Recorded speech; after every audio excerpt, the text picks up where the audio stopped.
तुमचं पुन्हा एका नवीन यूट्यूब व्हिडिओमध्ये. मी आहे रीना आणि घेऊन आली आहे तुमच्यासाठी इमोशनल हिलिंग नावाची एक सिरीज. तर लास्ट व्हिडिओमध्ये आपण बोललो होतो बऱ्याचशा अशा गोष्टी की एखाद्या नात्यामध्ये जर तुम्ही गुरफटलेले आहात आणि तिथून तुम्हाला निघता येत नाही तर तुम्ही काय करायला पाहिजे. ओके, होप दिस हेल्प हे नावाचं टायटल आहे. जर तुम्ही माझा व्हिडिओ बघितला असेल तर त्यासाठी खूप खूप धन्यवाद, आणि जर बघितला नसेल तर प्लीज माझा व्हिडिओ जाऊन बघा. आवडला असेल तर त्याला लाईक, शेअर आणि सबस्क्राईब करा माझ्या चॅनलला, आणि आवडला असेल तर कमेंट करून नक्की सांगा, म्हणजे जेणेकरून मला थोडंसं 1% तरी मोटिवेट वाटेल. ओके, आणि व्हिडिओची लिंक मी टॅग करून घेईल आपल्या या व्हिडिओमध्ये. तर चला सुरुवात करूया. आता मागच्या व्हिडिओमध्ये आपण हे तर जाणून घेतलोय की आपण काय करायला पाहिजे. ओके, एखाद्या रिलेशनमध्ये आपण अडकलोय, आपल्याला तिथे जमत नाहीये, आपल्याला तिथे त्रास होतोय, तर आपण काय करायला पाहिजे. पण आपण तिथे का अडकलेलो असतो, कधी आपण विचार केलाय का या गोष्टीवरती, की काय कारणं आहेत अशी की ज्याच्यामुळे आपण तिथल्या तिथेच गुंतून आहोत. तर चला सुरुवात करूयात. तर सगळ्यात महत्त्वाचा आणि सगळ्यात पहिला पॉईंट नंबर 1, प्रेम. मी काही पॉइंटर्स काढलेले आहेत, तर मला थोडं एखाद्या वेळेस बघावं लागू शकतं. म्हणजे जे जे मला फील झालेल्या आहेत, गोष्टी ज्या मला जाणवल्या आहेत त्याबद्दल आपण बोलूयात. आणि यापैकी तुमचा कुठला पॉईंट होता किंवा कुठल्या, आणि हा व्हिडिओ जर तुम्हाला रिलेटेबल असेल तर नक्कीच हा व्हिडिओ शेवटपर्यंत बघा, तुमच्या खूप कामाचा येऊ शकतो. आणि मला नक्की कळवा की याच्यापैकी कुठला असा पॉईंट आहे ज्याच्यामध्ये तुम्ही स्टक आहात, अडकून आहात त्या रिलेशनमध्ये. ओके, आणि जर हा व्हिडिओ तुमच्यासाठी रिलेटेबल नसेल तर खूप चांगली गोष्ट आहे. मी प्रे करेल की तुमचं जे हेल्दी रिलेशन आहे ते नेहमी असंच हेल्दी राहो आणि खूप भरभरून राहो. पण तरी सुद्धा माझा व्हिडिओ बघा की शेवटपर्यंत. कदाचित तुम्हाला कुणाला तरी ॲडवाईस देण्यासाठी, सल्ला देण्यासाठी, एखादं गोष्ट समजण्यासाठी हे उपयोगाचा होऊ शकतो. तर चला सुरुवात करूयात. पॉईंट नंबर 1, सगळ्यात महत्त्वाचा पहिला पॉईंट. कुठलं पण नातं जेव्हा सुरू होतं ना, तर त्याची सुरुवात ही प्रेमापासूनच होते ना. प्रेम असतं म्हणून ते नातं सुरू होतंय, ते आपोआप तर सुरू होणार नाहीये. लव, देअर इज लव, म्हणून आपल्याला तिथे एक होप असते की यार आधी असं होतं, कदाचित पुढे जाऊन तसं होऊ शकतं ना. म्हणजे नवीन नवीन दिवस खूप छान असतात, सगळ्या गोष्टी आपल्याला आवडतात, सगळ्या गोष्टी आपल्या मनाप्रमाणे घडत असतात, आणि आपल्याला कधी वाटत नाही की हे हळूहळू अशा प्रकारे पण रूपांतर होऊ शकतं. तर आपण काय करतो माहिती आहे का, वाट बघत असतो, होप असते आपल्याला की यार कदाचित ते जुने दिवस परत येऊ शकतात, पुढे येऊ शकतात पुढे जाऊन. सो आपल्याला तिथे ना एक लव असतं आणि एक होप असतो, प्रेम असते आणि एक आशा असते, म्हणून आपण त्या नात्यामध्ये अडकलेलो असतो आणि आपला जीव तिथे अडकलेला असतो आणि आपण तिथून बाहेर पडू शकत नाही. कारण की आपण फक्त आणि फक्त वेट करत राहतो. तुमचं मन खूप चांगलं असतं म्हणून तुम्ही वाट बघताय, पण ट्रस्ट मी, जर ते बदलत नाहीये ना गोष्टी वर्षानुवर्ष, तर ते कसं बदलेल पुढे पण तुम्हीच मला सांगा, कसं बदलेल ते. बट जर बदलत असेल तर खूप चांगलं आहे तुमच्यासाठी, कारण की जगात कुठलंच नातं तुटायला नको, बरोबर ना. पण जर तुम्ही तिथे स्वतःला हरवताय, स्वतःला गमवताय, स्वतःचं अस्तित्व तिथे जर तुमचं जात आहे, तर तिथे तुम्हाला तिथे थांबायला पाहिजे आणि तिथे तुम्ही विचार करायला पाहिजे की काहीतरी चुकतंय, काहीतरी आपल्याला करायला पाहिजे स्वतःसाठी. ओके, हा झाला सगळ्यात पहिला महत्त्वाचा पॉईंट. पॉईंट नंबर 2, दुसरं कारण काय असू शकतं, फिअर ऑफ बिंग अलोन. एकटं पडण्याची भीती वाटते आपल्याला. काय होतं माहिती आहे का, आपण एवढं कम्फर्ट झोनमध्ये जातो ना, आणि आपण अशा टॉक्झिक एन्व्हायरमेंटमध्ये राहत असतो की तिथे आपला कॉन्फिडन्स लेवल पूर्ण कमी होऊन जातो. तुम्हाला कधी कोणी ॲप्रिशिएट करत नाही, तुम्हाला कधी कोणी छान म्हणत नाही, त्याच्यामुळे ना आपल्याला एक कॉम्प्लेक्स यायला लागतो. तुम्हाला असं वाटतं की मी छान दिसत नाही, मला काहीच येत नाही, मला जगामधल्या काही गोष्टीच माहीत नाही आहे. म्हणजे हे जे कॉम्प्लेक्स असतं ना आपल्यामध्ये, आपोआप तो डेव्हलप व्हायला लागतो, बिल्डअप व्हायला लागतो, कारण की सराउंडिंग तुमचं तसं असतं. कॉन्फिडन्स कमी होऊन जातो आणि त्याच्यामुळे आपल्या मनामध्ये एक भीती बसते की यार मी जर इथून बाहेर पडले तर मला परत कोणी भेटेल का, माझ्यामध्ये खरंच तेवढं पोटेन्शियल आहे का की जेणेकरून कुणीतरी माझ्या आयुष्यामध्ये येईल आणि माझं आयुष्य खरंच पुन्हा हॅपी होऊ शकतं, है ना. हा कॉन्फिडन्स लेवल खूप कमी असतो, सेल्फ वर्थ खूप कमी झालेली असते.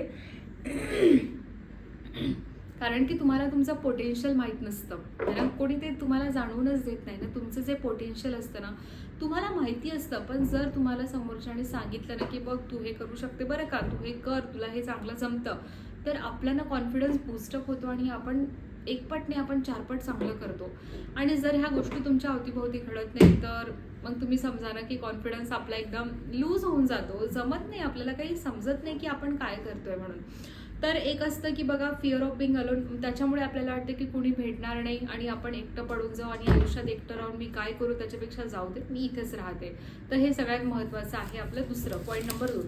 आता पॉईंट नंबर 3 आहे सोसायटी प्रेशर.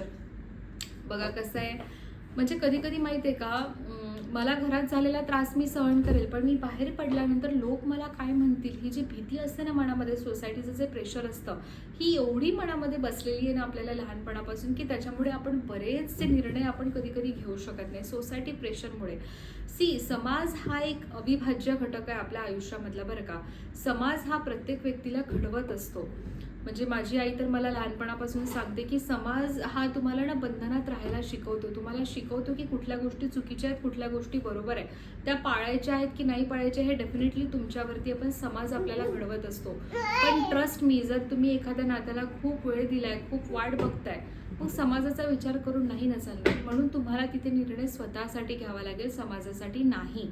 सो बेसिकली आपल्याला काय करायचं की सोसायटी प्रेशरमुळे सुद्धा तुम्हाला या गोष्टी कधी कधी खूप जास्त त्रासदायक होतात की तुम्ही त्या नात्यामधून बाहेर पडू शकत नाहीये. ओके, पॉईंट नंबर 4 सगळ्यात महत्त्वाचं माहिती आहे का, शिक्षण. का म्हणते मी एज्युकेशन हे खूप महत्त्वाचं आहे.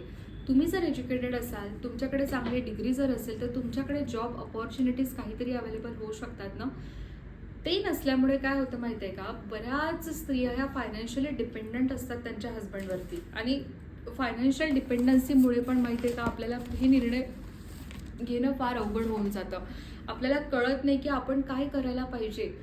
देवाने ना प्रत्येक माणसाला अशी एक गोष्ट म्हणजे देवाने प्रत्येक माणसाला ना अशी काहीतरी एक गोष्ट दिलेली की ज्याच्यामुळे तुम्ही तुमचं पोट भरू शकता. ओके, तुमचं अन्न पाणी तुम्ही स्वतः काहीतरी करून खाऊ शकता, बनवू शकता, कमवू शकता. आपल्याला ते ओळखता तर आलं पाहिजे ना की आपल्यामध्ये काय आहे. एखादी कुठली तरी अशी कला असते की ज्याच्यामुळे तुम्ही तुमच्या आयुष्यामध्ये म्हणजे काहीतरी करू शकता हो, ज्याच्यामुळे तुम्ही स्वतःला स्टेबल बनवू शकता. आणि या फायनान्शियल अनस्टॅबिलिटीमुळे किंवा फायनान्शियल इनसिक्युरिटीमुळे पण बऱ्याच स्त्रियांना एका नात्यामध्ये गुरफटलेल्या आहेत, ज्याच्यामधून त्या बाहेर नाही पडू शकत आहे. त्यांना पडायचं असतं, पण मी पुढे जाऊन मी काय करू, मग मी एकटीच कशी राहू. कारण की मग बरेचदा असं होतं की आई वडिलांकडे परत जाता येत नाही, सासू सासऱ्यांकडे राहता येत नाही, किंवा त्यांना समाज लोक काय म्हणतील हे पण एक भीती असते, किंवा मग पैसे पण नाही आहेत. मग काय करायचं काय, ठीक आहे जसं चाललंय तसं राहतात, ऍक्सेप्ट करून घेतात. जर सगळं चांगलं असेल तर ठीक आहे, पण मग त्रास होत असेल तर आपण काय करणार ना. त्याच्यासाठी तुम्हाला थोडं लक्ष द्यावं लागेल. फायनान्शियल सिक्युरिटी तुमच्याकडे कशी येईल, फायनान्शियल डिपेंडन्सी तुमची कशी कमी होऊ शकते. ओके, त्याच्यानंतरचा सगळ्यात महत्त्वाचा आणि सगळ्यात मोठा मुद्दा की बाबा कधी कधी माहिती आहे का, एवढी सवय झालेली असते प्रॉब्लेम्सच्या आयुष्यामध्ये की तुम्हाला ते प्रॉब्लेमच वाटत नाही. म्हणजे तिसऱ्या व्यक्ती जेव्हा तुमच्याकडे बघतो ना दोघांकडे, तेव्हा त्याला कळते की काहीतरी गडबड आहे, काहीतरी चुकीचं आहे याच्यामध्ये. पण जर ते चुकीचं त्या व्यक्तीला वाटत नाही तर आपण काय करू शकतो ना, हॅबिट झालेली असते की problem doesn't feel like problem. आणि याचं कारण काय माहिती आहे का, तुमचं अपब्रिंगिंग कसं झालेलं आहे लहानपणापासून. जर लहानपणापासून तुम्ही बघितलं की घरामध्ये वडील आईला मारतायत, शिवीगाळ करतायत, डॉमिनेट करतायत है ना, किंवा चुकीचं बोललं जातं, आईचा अपमान केला जातो सगळ्यांसमोर, जर तुम्ही असंच बघत आले लहानपणापासून तर त्यांना काही वेगळं वाटणार नाही जर त्यांच्या नवऱ्यांनी पण त्यांना ह्याच गोष्टी केल्या तर अपब्रिंगिंगचा पण हा एक फरक पडू शकतो बघा. त्याच्यामुळे हॅबिट झालेली असते आणि त्यांना वाटते की मी हेच रिझर्व करते, मला याचा काही प्रॉब्लेम नाही तर मी कशाला एवढं लक्ष देऊ. ठीक आहे, तुम्हाला प्रॉब्लेम नसेल तर चांगली गोष्ट आहे, पण कधी कधी माहिती आहे का प्रॉब्लेम हा त्यांना प्रॉब्लेमच वाटत नाही आणि म्हणून सुद्धा ते तिथे अडकलेले असतात बघा. त्यांच्यासाठी आपण काहीच करू शकत नाही. ओके, त्याच्यानंतरचा सगळ्यात महत्त्वाचा मुद्दा आहे फॅमिली प्रेशर. बरेचदा असं आता बघा आपल्या ना जुन्या काळात म्हणजे आपल्या आजीच्या वेळेस अशी म्हण होती की तू गेली आणि तू मेली, म्हणजे तू ज्या घरात दिलंय तुला तू तिकडेच मरायचं, परत यायचं नाही काही पण झालं तरी. म्हणजे हे फॅमिली प्रेशर असतं बऱ्याच मुलींवरती. टचवूड की आजकालचे पॅरेंट जे आहेत हे खूप सपोर्टिव्ह आहेत, त्यांच्या मुलांना घेऊन खूप जास्त सपोर्टिव्ह आहेत. तर माझ्या केसमध्ये पण माझे पॅरेंट्स मला खूप चांगले भेटलेत की ज्यांनी मला म्हणजे प्रत्येक वेळ जेवढ्या वेळेस माझ्या आयुष्यामध्ये काही चुकीच्या गोष्टी घडल्या किंवा काही खराब घडत गेल्या त्यांनी मला खूपच म्हणजे खूप साथ दिलेली आहे आणि मी त्याच्यासाठी खूप ग्रेटफुल आहे त्यांची, माझ्या फॅमिलीची. सगळीच फॅमिली माझी पूर्णच, माझे बहीण भाऊ, माझे आई वडील, माझे फ्रेंड सर्कल, खूप चांगले लोक भेटलेत मला माझ्या अवतीभोवती ज्यांनी मला खरंच खूप सांभाळून घेतलंय. पण काही केसेसमध्ये ना हे पॉसिबल नाही आहे ना. फॅमिली प्रेशर एवढं असतं की त्यांना सांगितलेलं असतं की परत यायचंच नाही, काय करायचं, समोरून कुठे जायचं. कारण की मुलींसाठी ना फार अवघड असतं. मुलींसाठी आईवडिलांचं पण घर त्यांचं नसतं आणि हस्बंडचं घर पण त्यांचं नसतं. त्यांनी जायचं कुठं, आणि ह्याच सगळ्या डिलेमामध्ये त्या जगत असतात की मी काय करणार. त्याच्यामुळे मग त्या तिथेच राहायला सुरुवात करून जातात. ओके, यानंतरचा सगळ्यात महत्त्वाचा पॉईंट आहे की मुलं, किड्स जे असतात ना, लहान मुलं. आता कसं होतं माहिती आहे का, हां हे घे. कधी कधी काय होतं माहिती आहे का, नातं सुरुवात होते, सगळं चांगलं असतं, मुलं बाळ होऊन जातात, त्याच्यानंतर प्रॉब्लेम सुरू होतात. आणि ह्या लहान मुलांमुळे काय होतं माहिती आहे का मग, की आपल्याला ना निर्णय घेता येत नाही, आपण कचकतो किंवा आपल्याला समजत नाही की आपण आता काय करायला पाहिजे. कारण की मुलांच्या भविष्याचा प्रश्न असतो, सगळ्या गोष्टी असतात. पण ट्रस्ट मी, जर पोरं जर तुमची भांडणंच बघणार असतील ना रोज रोज रोज रोज, तर मग काय करायचं ना तिथे राहून पण. त्यांना भांडणं दाखवण्यापेक्षा त्यांना असं लाईफ दाखवा की जेणेकरून ते खूप चांगले घडू शकतात, बरोबर ना. तर मुलं हा एक सगळ्यात महत्त्वाचा पॉईंट आहे. एखाद्या चुकीच्या रिलेशनमध्ये तुम्ही स्टक झालेले आहेत, अडकलेले आहेत, तर ते का अडकलेले आहेत. याच्यानंतरचा सगळ्यात महत्त्वाचा मुद्दा आहे की जे काही चाललंय ना तुमच्या सराउंडिंगला, चुकीच्या गोष्टी ज्या असतात ना, ते रिजेक्ट अवॉइड करायचे की बाबा मला काही दिसत नाही, काही चुकीचं नाही आहे. जे पण काही चाललंय ना ते सगळं ठीकच चाललंय आणि एक खोटी दुनिया, एक खोटं जग निर्माण करून जगायचं. लोकांना असं दाखवायचं की एव्हरीथिंग इज गुड, सगळं काही छान चाललंय आमच्यामध्ये काहीच प्रॉब्लेम नाही आहे. ओके, तर अशा सगळ्या गोष्टी असतात. 2 मिनिट.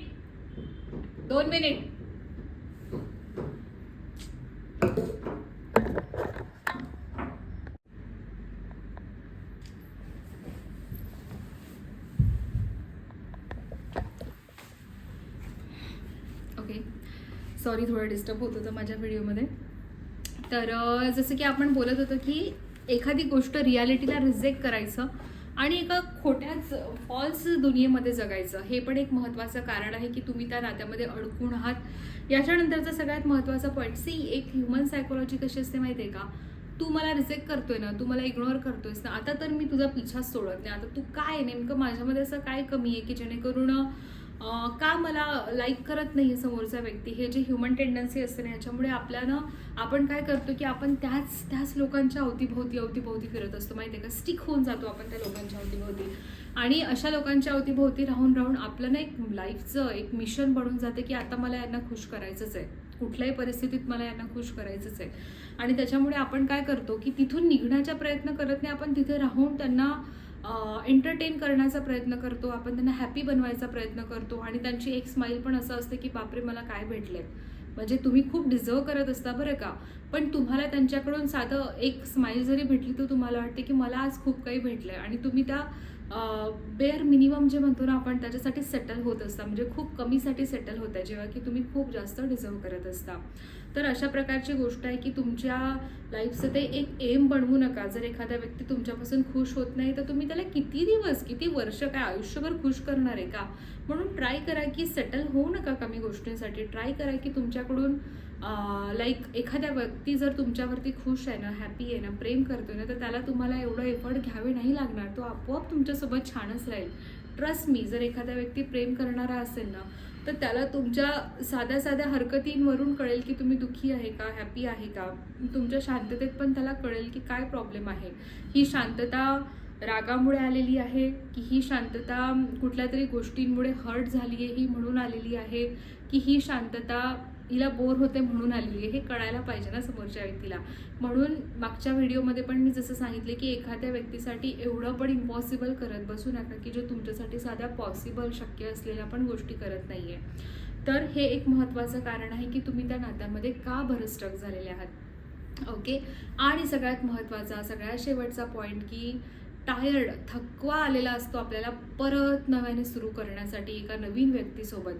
हाय, हॅलो, जेवलीस का, झोपलीस का, काय चाललंय, काय आवडतो, कोणता कलर आवडतो, मग काय ॲक्टिव्हिटी करायला, म्हणजे ह्या ज्या बेसिक गोष्टी असतात ना, प्रत्येक रिलेशनची जी सुरुवात असते ना, बेसिक क्वेश्चनपासून असते बघा, है ना. तर परत तेच करायचं का, परत त्याच गोष्टी करायच्या का, कंटाळा आलेला असतो, थकवा आलेला असतो.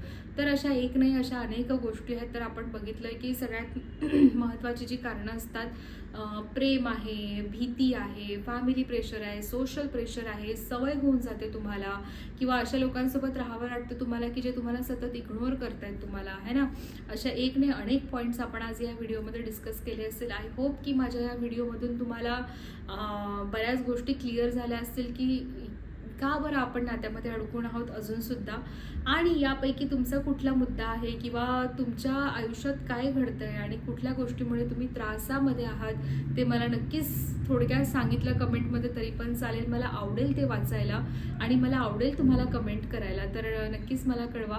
माझा व्हिडिओ जर आवडला असेल तर लाईक, शेअर आणि सबस्क्राईब करा माझ्या चॅनलला, आणि बेल आयकन पण प्रेस करा, जेणेकरून मी नवीन व्हिडिओ जर तुम्हाला जर माझ्या चॅनलवर अपलोड केला तर तो तुमच्यापर्यंत लवकरात लवकर येऊ शकतो आणि तुम्ही तो बघू शकता.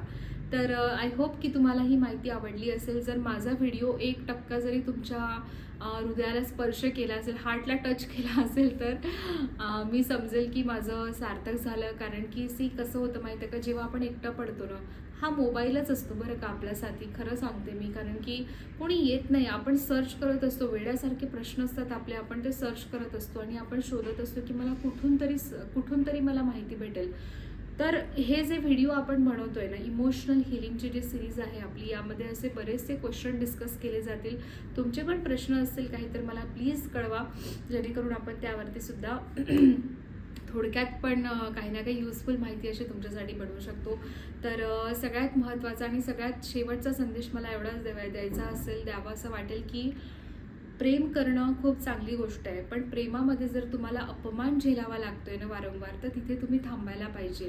कारण की एखादं नातं टिकवण्यासाठी ना तुम्ही स्वतःला हरवून जाऊ नका. ओके, ते खूप मोठं चुकीचं असेल स्वतःसाठीच. म्हणजे तुम्ही स्वतःसोबत लॉयल नाही आहे असं वाटेल की तुम्ही स्वतःला हरवताय एखाद्या व्यक्तीसाठी, which is not good thing ना. तुम्ही स्वतःसाठी स्टँड घ्यायला पाहिजे. त्यासाठी तुम्हाला सगळ्यात महत्त्वाचं स्वतःवर प्रेम करता आलं पाहिजे. Love yourself. काहीही झालं, कुठल्याही परिस्थितीमध्ये जर तुम्ही असला, स्वतःवर प्रेम करा.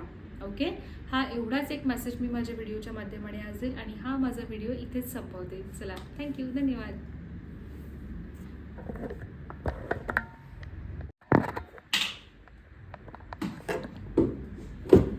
ओके, हाय, हॅलो, नमस्कार. मी आहे रीना. तर स्वागत आहे तुमचं पुन्हा एकदा आपल्या नवीन यूट्यूब व्हिडिओमध्ये. थांबा. ओके, हे घे ना. स्टार्ट. हाय, हॅलो, नमस्कार. स्वागत आहे तुमचं पुन्हा एका नवीन यूट्यूब व्हिडिओमध्ये. मी आहे रीना आणि घेऊन आली आहे तुमच्यासाठी